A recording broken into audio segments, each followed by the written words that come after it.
इससे पहले खुद पुतिन कह चुके हैं कि अगर कोई और देश यूक्रेन के साथ खड़ा नजर आया तो वो उसे भी युद्ध में शामिल मानेंगे।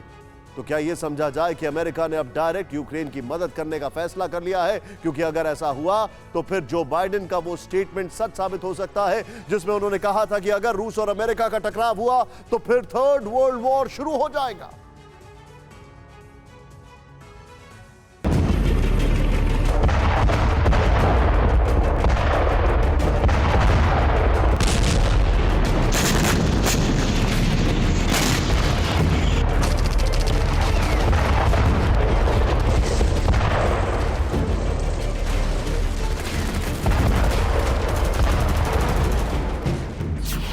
क्या तीसरे विश्व युद्ध का फाइनल काउंटडाउन शुरू हो गया?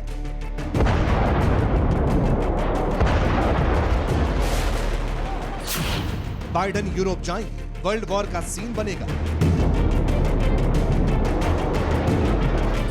क्या यूक्रेन के आगे रूस वर्सेस अमेरिका की जंग ही है?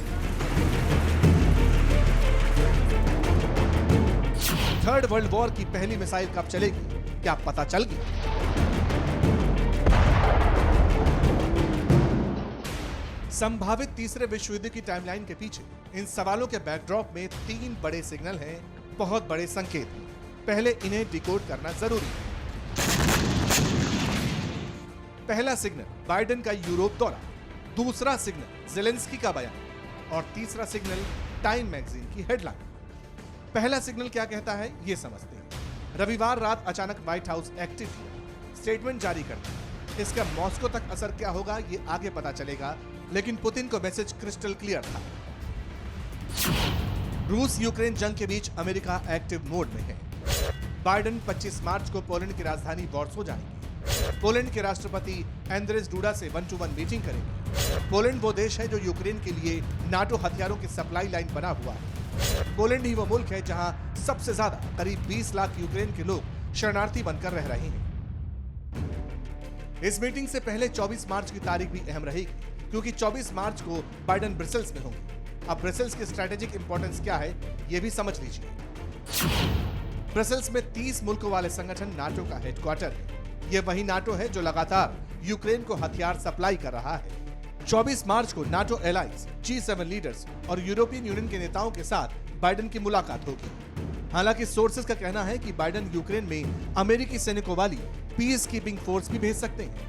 वैसे बाइडेन के दौरे को लेकर व्हाइट हाउस का दावा यह है कि वो यूक्रेन नहीं जाएंगे, लेकिन TV9 भारतवर्ष को अमेरिका में मौजूद अपने टॉप सोर्सेज से यह पता चला है कि हो सकता है कि इसी दौरान बाइडेन यूक्रेन के बीच सरप्राइज विजिट प्लान कर लें।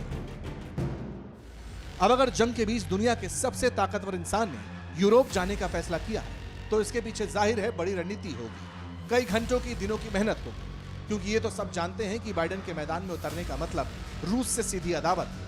फिर कोई इफ एंड बट नहीं होगा, कोई मोहरा नहीं बनेगा, आर पार की लड़ाई चलेगी। और इसी बात को ज़ेलेंस्की ने भी अपने बयान में इशारों में जाहिर कर दिया, जो वर्ल्ड वॉर का दूसरा संकेत है। कीव इंडिपेंडेंट के मुताबिक वोलोदिमीर ज़ेलेंस्की राष्ट्रपति पुतिन के साथ बातचीत को तैयार है। उन्होंने कहा है कि अगर ये वार्ता पूरी होती है तो फिर तीसरा विश्व युद्ध निश्चित तौर पर होगा।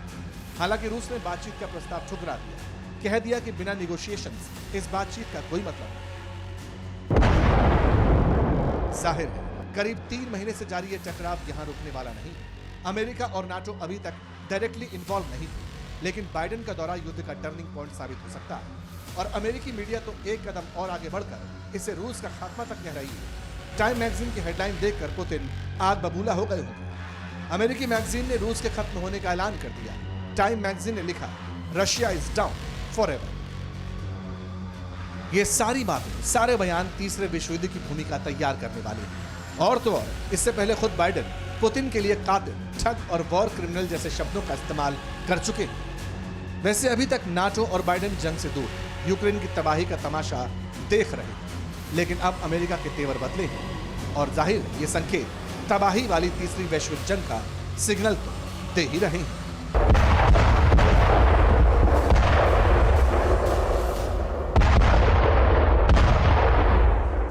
परवाह देश की, सोमवार से शुक्रवार रात 10 बजे TV9 भारतवर्ष पर।